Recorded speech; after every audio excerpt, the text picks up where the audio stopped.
মেঘ যেই না প্রশ্ন করতে যাবে কে সে, তার আগেই জান্নাতের ফোনে কল আসছে। কল রিসিভ করে কথা বলতে বলতে মেঘের থেকে বিদায় নিয়ে জান্নাত বেরিয়ে গেছে। অষ্টাদশের মনের ভেতর তোলপাড় চলছে। বড় আম্মুর বলা কথাগুলো মাথায় ঘুরছে।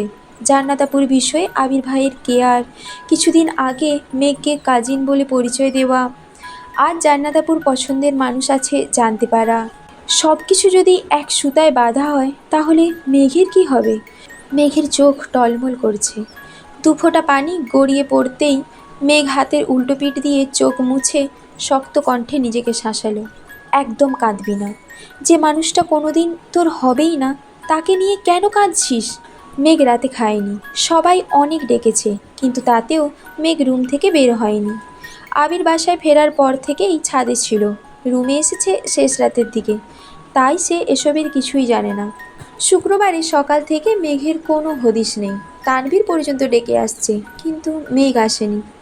আবির ঘুম থেকে উঠেছে 12টার দিকে, শাওয়ার নিয়ে রেডি হয়ে নামাজে গেছে। মেঘ তখনও রুমে, শাওয়ার নিয়ে নামাজ পড়ে আবার শুয়ে পড়েছে। বের হয়ে আবির ভাই বা বড় আম্মুর মুখোমুখি হওয়ার বিন্দুমাত্র ইচ্ছে নেই তার। আবির নামাজ থেকে এসে খেতে বসেছে, বাকিরাও খেতে বসতেছে। আকলিমা খান হালিমা খানকে উদ্দেশ্য করে আস্তে করে বললেন, মেজো আফা, মেঘ তো এখনও খেতে আসলো না। এই কথা আবিরের কান পর্যন্ত পৌঁছে গেছে। খাবার মুখে দিতে গিয়েও থেমে গেল। সহসা তানভীরের দিকে তাকিয়ে ইশারা দিল। তানভীর সঙ্গে সঙ্গে উঠে গেছে, মেঘকে ডেকে ধমকে নিয়ে আসছে। মেঘের চোখ মুখ ফুলে গেছে, চুলগুলো এখনও ভেজা, চুল থেকে টুপটুপ করে পানি পড়ছে। মাথা নিচু করে খেতে বসেছে, চুল দিয়ে বেশ অর্ধেক মুখ ঢেকে রেখেছে।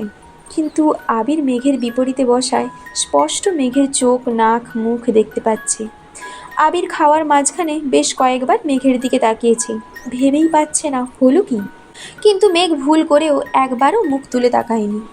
মেঘের হাবভাব দেখে মোজাম্মেল খান রেগে গেলেন, কঠিন স্বরে বললেন, পরীক্ষা যত কাছে আসছে তোমার অমনোযোগিতা ততই বাড়ছে। যা যা চাইতেছ সবই তোমাকে দেওয়া হচ্ছে, তারপরেও তোমার পড়াশোনাতে এত অবহেলা। শুনলাম ইদানিং কোচিংয়েও যাচ্ছ না। অবশ্য যাবেই বা কীভাবে? যাই হোক, বাড়িতে অন্তত ঠিকমতো পড়াশোনা করো। আবির খাওয়া বন্ধ করে দাঁতে দাঁত চেপে বসে আছে। আবিরের অন্য হাত টেবিলের নিচে তানভীর চেপে ধরে রেখেছে। আবির প্লেটের খাবার শেষ করে সবার আগেই উঠে গেছে, কোনো দিকে না তাকিয়ে সোজা রুমে চলে গেছে। 1.5 ঘন্টা পর তানভীর মিমকে আর আদিকে ডেকে বলেছে রেডি হওয়ার জন্য, ঘুরতে নিয়ে যাবে। দুই ভাই বোন খুশিতে গদগদ হয়ে রেডি হতে চলে গেছে। জীবনে প্রথমবার বাইকে ঘুরতে যাচ্ছে। আবির আগে থেকেই রেডি হয়ে সোফায় বসে আছে। শুক্রবার মানেই আবিরের পাঞ্জাবি পরার দিন। বেগুনি রঙের একটা পাঞ্জাবি পরেছে, সাথে সাদা রঙের প্যান্ট। বেলি ফুলের সুগন্ধযুক্ত তীব্র পারফিউম দিয়েছে গায়ে, সাথে একটা সুন্দর ডিজাইনিং ঘড়ি। চুলগুলোও সুন্দর করে স্টাইল করেছে, যদিও হেলমেট পরলে চুল অগোছালো হবেই। আবির সোফায় বসে ফোন চাপতে ছিল। তানভীরের পরনে পাঞ্জাবি আর লুঙ্গি, নামাজ থেকে এসে লুঙ্গি পরছিল, এখনও তাই পরনে। প্যান্ট পরার সময়ও পাচ্ছে না ছেলেটা। সিঁড়ি দিয়ে নিচে নেমে আবিরের থেকে কিছুটা দূরে দাঁড়িয়ে বিড়বিড় করে বলল, ভাইয়া, বনু তো ঘুরতে যাবে না বলছে। সঙ্গে সঙ্গে আবির চোখ রাঙিয়ে তাকিয়েছে।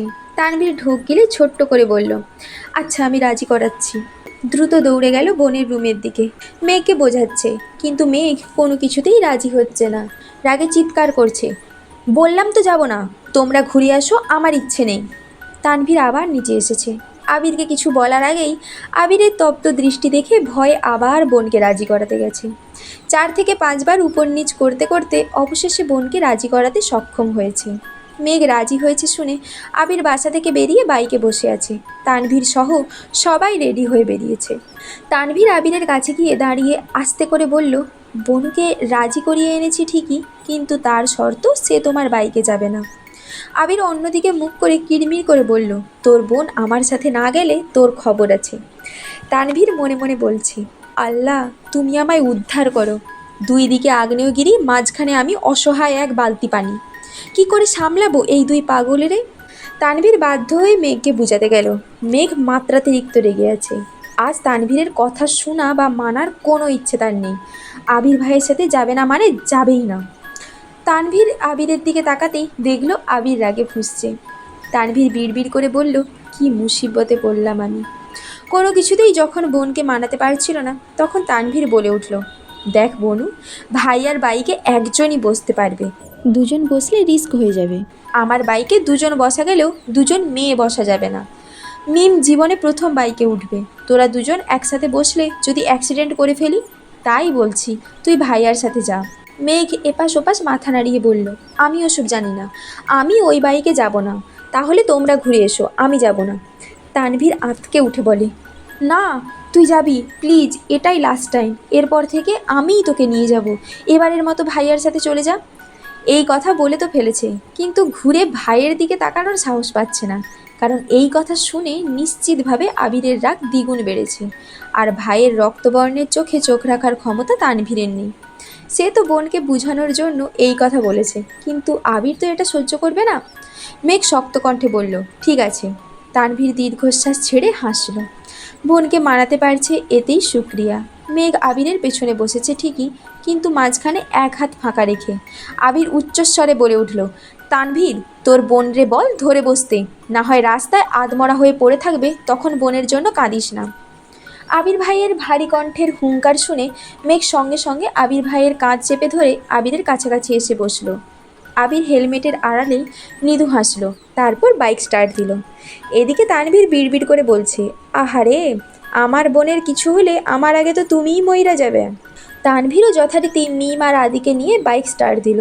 3 ঘন্টা ঘুরেছে, সবার পছন্দ মতো খাবার খেয়েছে, নাগরদোলায় উঠেছে, অথচ মেঘের মুখে হাসির ছিটে ফোঁটাও নেই। সে জড়বস্তুর ন্যায় আচরণ করছে। মেঘকে এতটা উদাসীন থাকতে দেখে আবিরেরই কষ্ট হচ্ছে। আবির তো চেয়েছিল মেঘের মনোযোগ যেন আবিরের থেকে কিছুটা সরে পড়াশোনায় যায়। সে তো কখনো চায়নি তার অষ্টাদশী এভাবে মুখ গোমড়া করে থাকুক। মিম, আদি আর তানভীরকে বাড়ি পাঠিয়ে আবির মেঘকে নিয়ে অনেকটা পথ পেরিয়ে একটা নির্জন রাস্তায় আসছে। রাস্তার পাশে অনেকটা দূরে দূরে ল্যাম্পপোস্টের লাইটের আলো জ্বলছে। আবির বাইক থামিয়ে হেলমেট খুলে রাখলো, তারপর ঠান্ডা কণ্ঠে শুধালো, কি হয়েছে তোর? নির্জন রাস্তায় আচমকা এমন প্রশ্নে মেঘ কিছুটা কেঁপে উঠেছে। কি বলবে সে? এই প্রশ্নের উত্তর মনের মধ্যে থাকলেও তা বলার মতো সাহস নেই মেঘের।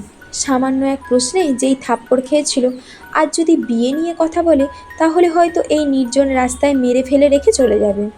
এসব ভেবেই মেঘের শরীর কাঁপছে। আবির পুনরায় প্রশ্ন করল, তোর কি শরীর খারাপ লাগছে? মেঘ ঢোক গিলে আস্তে করে বলল, না, ঠিক আছি। আবির শক্ত কণ্ঠে শুধালো, তাহলে বল তুই কি নিয়ে এত আপসেট? পরীক্ষা নিয়ে টেনশনে আছিস? মেঘের মনে অন্য চিন্তা থাকা সত্ত্বেও উপর নিচ মাথা নাড়ল। আবির ভারী কণ্ঠে বলা শুরু করলো, অ্যাডমিশন টেস্ট নিয়ে এত ভাবিস না, তোর কাজ পড়াশুনো করা, তুই শুধু তাই কর। আর নামাজ পড়ে আল্লাহর কাছে চাইবি। কে কি বলল, কে কি করছে, কোথায় কি হচ্ছে, এসব ভেবে মাথা নষ্ট করার প্রয়োজন নেই। তুই যদি কোথাও চান্স নাও পাস, তাতেও কেউ তোকে কিছু বলবে না, সেটা আমি দেখব।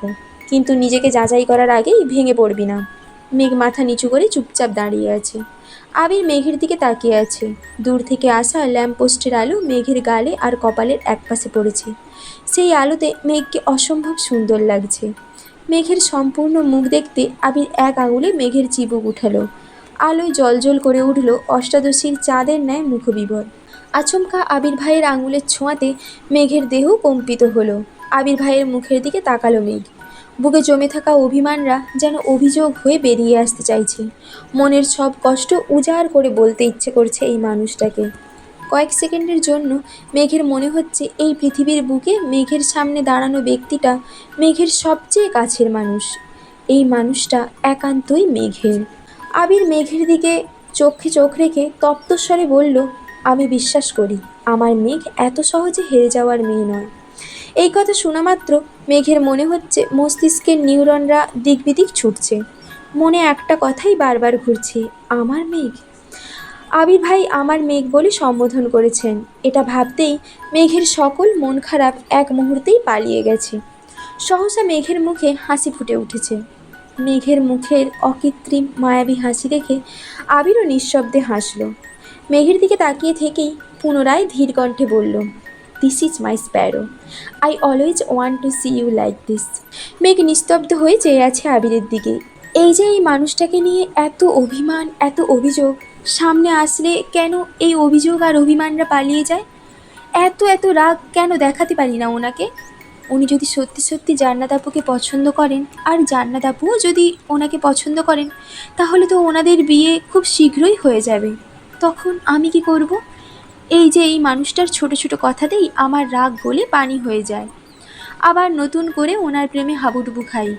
উনি জান্নাত আপুকে বিয়ে করলে আমার কি হবে? তখনও কি ওনার প্রতি আমার এরকমই টান থাকবে, নাকি এখনের অনুভূতিগুলো তখন শুধুই স্মৃতি হয়ে থাকবে? এসব ভাবতে ভাবতে মেঘ ঠোঁট ফুলিয়ে কান্না শুরু করে দিয়েছে। হঠাৎ কান্না দেখে আবির কিছুটা অবাক হয়ে গেছে। কিছুই তার মাথায় ঢুকছে না। সে ভেবেছিল শুধু এমপির বাড়ির ঘটনা থেকেই মেঘের মন খারাপ, আর বাকিটা পড়াশুনো নিয়ে। কিন্তু এই মন খারাপের সবটা জুড়ে যে জান্নাত, সেটা আবির বুঝতেও পারছে না। আবির কিছুক্ষণ সময় নিয়ে চুপচাপ মেঘের দিকে তাকিয়ে আছে।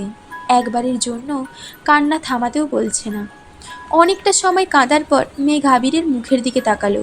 একটা মেয়ে এভাবে কাঁদছে, অথচ এই মানুষটা কিছু বলছেও না।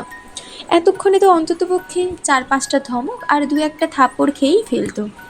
তাহলে আজ এত নিশ্চুপ কেন উনি? এটা ভেবেই মেঘ তাকিয়েছে। ল্যাম্পপোস্টের আলোতে স্পষ্ট দেখা যাচ্ছে আবির মুচকি মুচকি হাসছে। মেঘ তাকাতেই আবিরের হাসির মাত্রা বেড়ে গেছে।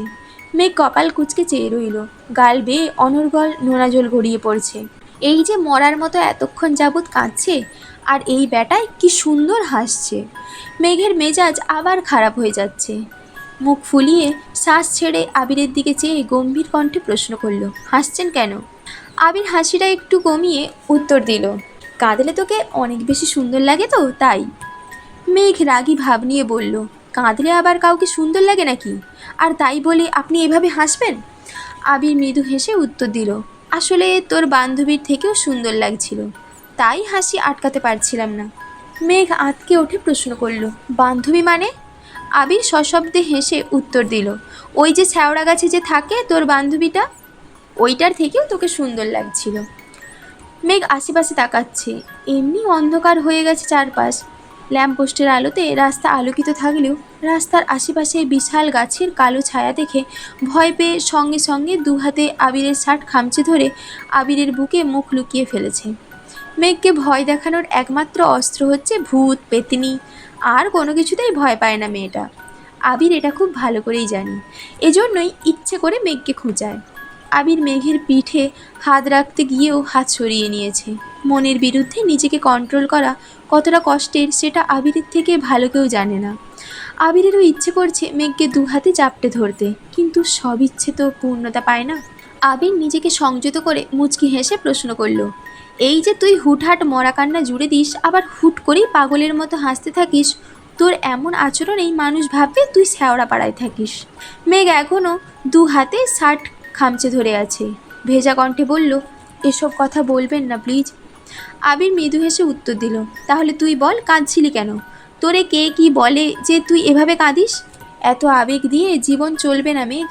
কে কি বলল, কে কি করলো, কে কোথায় চান্স পেলো, এসব ভেবে নিজেকে গুটিয়ে নিলে জীবনে কোনো দিন উন্নতি করতে পারবি না। নিজেকে কন্ট্রোল করতে শিখতে হবে। মেঘ আবিরকে ছেড়ে একটু দূরে সরে মাথা নিচু করে দাঁড়িয়েছে। আবির ছোট করে ধমক দিল, তাকায় দিকে। মেঘ 1 সেকেন্ডের মধ্যে আবিরের চোখের দিকে তাকালো। আবির ঢোক গিলে শক্ত কণ্ঠে বলল, তোকে অনেক বেশি শক্ত আর সাহসী হতে হবে। আশেপাশে তোকে কাঁদানোর জন্য হাজারো মানুষ থাকবে, তাদের কথায় তুই কেঁদেছিস মানে তারা জিতে গেল। এত সহজে অন্যকে জিতিয়ে দেওয়া কি ঠিক হবে? একটু থেমে পুনরায় বলল, জীবনে যাই হয়ে যাক, তবুও নিজের মনোবল ভাঙতে দেওয়া যাবে না। এখনও অনেক সত্যের মুখোমুখি হওয়া বাকি। মেঘ কপাল কুঁচকে প্রশ্ন করল, কি এমন সত্যি? আবির স্বাভাবিক কণ্ঠে উত্তর দিল, এখন তোর না জানলেও চলবে, দেরি হয়ে যাচ্ছে, বাসায় যেতে হবে।